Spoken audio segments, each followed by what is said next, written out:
Hello everyone, स्वागत है आपका Adarsh Pandey academy of science and mathematics में। आज हम अपनी मध्य प्रदेश पटवारी सीरीज़ का एक और इम्पॉर्टेंट टॉपिक लाए हैं जो ग्रामीण अर्थव्यवस्था और पंचायती राज से संबंधित है। आज हम एक ऐसे टॉपिक का वर्णन करेंगे या जिसके बारे में हम बताएंगे जो एग्ज़ाम के दृष्टिकोण से बहुत ही इम्पॉर्टेंट है। वो है मध्य प्रदेश में पशुपालन और मत्स्य पालन। मतलब मध्य प्रदेश में फिशरीज़ और जितना भी पशुपालन होता है उसके संबंधित हम सीधे स्टैट्स पे आते हैं जो हमको एग्ज़ाम को क्वालिफाई करने में मदद कर सकते हैं। अब वो स्टैट्स कौन से हैं जो एग्ज़ाम में पूछे जा सकते हैं पशुपालन या मत्स्य पालन के। पहला स्टैट तो है सबसे कम पशु मध्य प्रदेश के किस जिले में है, तो सीधे से आंसर है इसका बुरहानपुर। सेकेंड पॉइंट, सीधा सीधा इससे क्वेश्चन बन सकता है सबसे कम पशु किस जिले में है या सबसे अधिक पशु किस जिले में है। सीधा क्वेश्चन, आंसर सीधी। सबसे अधिक पशु घनत्व कहाँ है, झाबुआ। सबसे कम पशु घनत्व कहाँ है, होशंगाबाद। ये चार क्वेश्चन हैं जो सीधे सीधे एग्जाम में आ सकते हैं। यदि मध्य प्रदेश में पशुपालन और मत्स्य पालन से संबंधित किसी प्रकार का क्वेश्चन आता है तो ये चार क्वेश्चन उनमें से आने की संभावना अधिक है। चलिए इसके बाद हम करते हैं, मध्य प्रदेश में पशु घनत्व कितना है। यदि मतलब प्रति वर्ग किलोमीटर में कितने पशु हैं, 105। ये स्टैट भी आपको याद रखना है। पशुधन जनगणना, इंसानों की जनगणना तो 10 साल में होती है, लेकिन पशुओं की याद रखिए 5 साल में होती है। पिछली जनगणना जो पशुओं की हुई है वो 2019 में हुई है। उससे पहले जो हुई थी 2012 में हुई थी। अब 2012 के बाद 5 साल में जब पशु जनगणना होती है तो कायदे से 2017 में हो जानी चाहिए, पर वो 2 साल डिले हुई, मतलब 2019 में हुई। ये होने वाली जनगणना पशुओं की 20वीं जनगणना थी, 20th। ये स्टैट आप अपने साथ नोटबुक रखिए और पेन रखिए और इसको लिखते जाइए। चलिए एक स्टैट और देख लेते हैं। गायों की संख्या एमपी में सर्वाधिक है और एमपी की रैंक है first all over India. MP में सर्वाधिक गाय है, ये समझना चाहिए। ये क्वेश्चन एग्जाम दृष्टिकोण से इंपॉर्टेंट हो सकता है। यदि हमारा सब्जेक्ट है ग्रामीण अर्थव्यवस्था और पंचायती राज तो उसमें यह क्वेश्चन आ सकता है कि एमपी की रैंक गायों की संख्या में क्या है, फर्स्ट ऑल ओवर इंडिया। एक और चीज़ हम पढ़ लेते हैं, वो है कि 40.6 मिलियन इन एमपी क्या है, पशु। 40.6 मिलियन जानवर हैं पूरे मध्य प्रदेश में। चलिए हमने इस स्लाइड का पूरा डेटा पढ़ लिया है, हम अगली स्लाइड पे जाते हैं। अगली स्लाइड हमारी क्या कहती है, यह भी पशुपालन से संबंधित है। हमारे एमपी में निम्न में से 3 प्रकार की गाय पाई जाती है, निमाड़ी, मालवी और गाबलाब श्रेणी।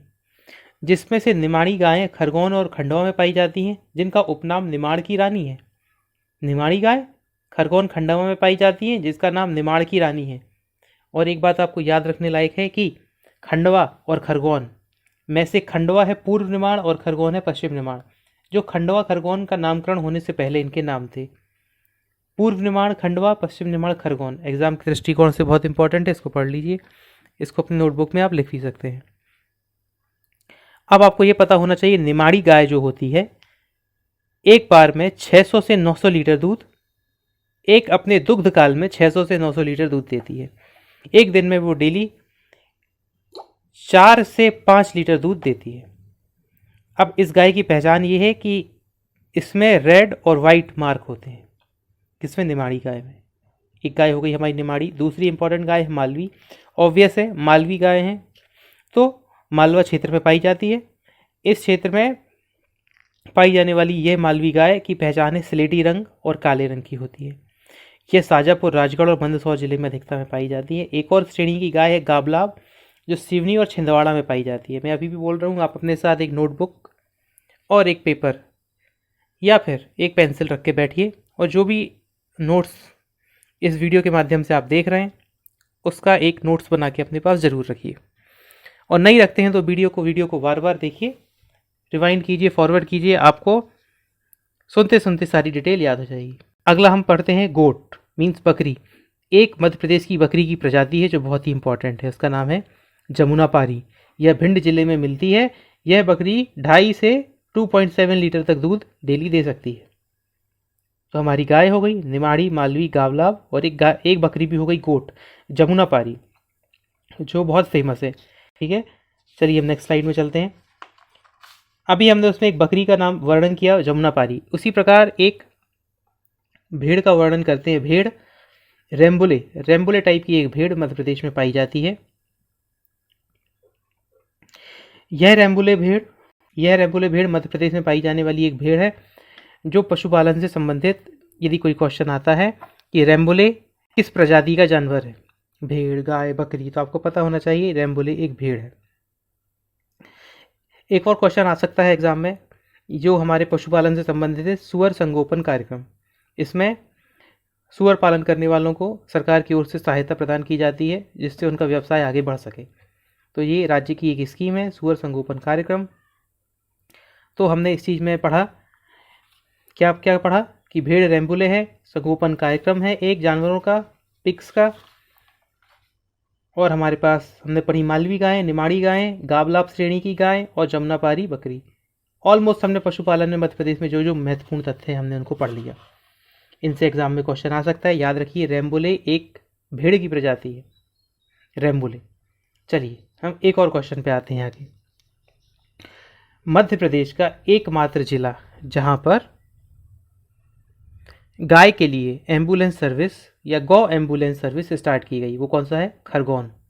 खरगोन एकमात्र जिला है जहां पे गाय के लिए गौ एम्बुलेंस सर्विस स्टार्ट की गई। अब खरगोन पर हम आए हैं तो हम खरगोन का भी थोड़ा वर्णन देख लेते हैं। खरगोन को कहा जाता है पश्चिम निमाड़। अब इसको पश्चिम निमाड़ कह रहे हैं तो खरगोन में सर्वाधिक क्या उपजता है? कॉटन और मूंगफली। यहाँ पे सबसे ज़्यादा उपज किसकी होती है? कॉटन और मूंगफली की। अब हमने पशुपालन पढ़ते पढ़ते खरगोन की बात क्यों की? क्योंकि खरगोन में जो चीज़ उपज रही है वो कृषि से संबंधित है, और कृषि से जो संबंधित है वह ग्रामीण अर्थव्यवस्था और पंचायती राज, इस टॉपिक से संबंधित है। तो इसमें कोई दिक्कत ही नहीं होगी। हमने सबसे पहले पढ़ लिया खरगोन। खरगोन को कहते हैं पश्चिम निमाड़। खरगोन को कहा जाता है पश्चिम निमाड़, निमाड़ ऐसा आता है, ये वाला अड़ा आता है। और यहाँ पे एक गौ एम्बुलेंस सर्विस स्टार्ट की गई, कहाँ पे? खरगोन पे, जिसका पुराना नाम है पश्चिम निमाड़। पश्चिम निमाड़ याद रखिए पूर्व निमाड़ खंडवा है। खरगोन में कॉटन और मूंगफली सर्वाधिक मात्रा में उपजता है। एक पॉइंट और है कि खरगोन में एक नदी बहती है, कुंडा। कुंडा नदी पे देजल देवड़ा मिट्टी का बांध बना हुआ है, तो ये भी याद रखने का ज़रूरत है। एक छोटी नदी है कुंडा नदी जो खरगोन में बहती है, वहाँ देजल देवड़ा बांध बना हुआ है। CIF का प्रशिक्षण केंद्र भी खरगोन पे है। कपास अनुसंधान केंद्र भी खरगोन पे है। कपास अनुसंधान केंद्र भी खरगोन में है। देजल देवड़ा बांध कुंडा नदी पे बना है, ये भी खरगोन पे है। खरगोन में बहती हुई नर्मदा नदी में एक फेमस घाट है, महेश्वर घाट। ये भी ऐतिहासिक दृष्टिकोण से बहुत ही इंपॉर्टेंट है। महेश्वर घाट, इसका ऐतिहासिक महत्व ये है कि यहाँ पे महेश्वर ऐतिहासिक स्थल से संबंधित ये बात है कि अहिल्याबाई होलकर एक रानी थी मराठा साम्राज्य की, और उनकी जो राजधानी थी वह क्या थी? महेश्वर।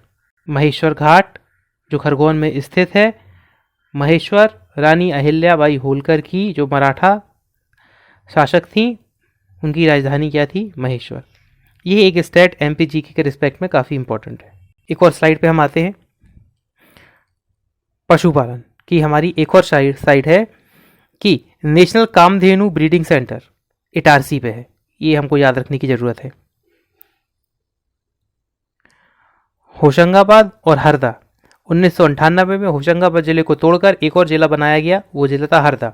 तो हरदा जिले का निर्माण होशंगाबाद जिले से ही हुआ है, ये हमको याद रखने की ज़रूरत है। एक क्वेश्चन स्टेट्स और निकलता है कि पर पर्सन मिल्क अवेलेबिलिटी MP में है 262 ग्राम, प्रति व्यक्ति मिल्क उपलब्धता 262 ग्राम है, ये हमको याद रखने की ज़रूरत है, बहुत ही इंपॉर्टेंट स्टेट्स है। India wise highest milk production कहाँ होता है? यूपी में, ये भी हमको एक याद रखने की ज़रूरत है कि यूपी में सर्वाधिक मिल्क उत्पादन होता है। अभी रिसेंटली न्यूज़ आ रही है कि राजस्थान में बहुत सी गायें लंपी वायरस की शिकार हो रही हैं। इस लंपी वायरस के पीछे जो मेन वायरस है उसका नाम है कैप्री पॉक्सी वायरस। ये बहुत ही कंटेजियस वायरस होता है। तो यदि कृषि में कुछ करंट अफेयर को जोड़ा जाए तो लंपी वायरस से रिलेटेड क्वेश्चन एग्जाम में आ सकता है। चलिए, ये हमारा स्टेट्स था इस वीडियो के लिए। अगले वीडियो में हम पशुपालन से संबंधित, कृषि से संबंधित और भी चीज़ें करेंगे।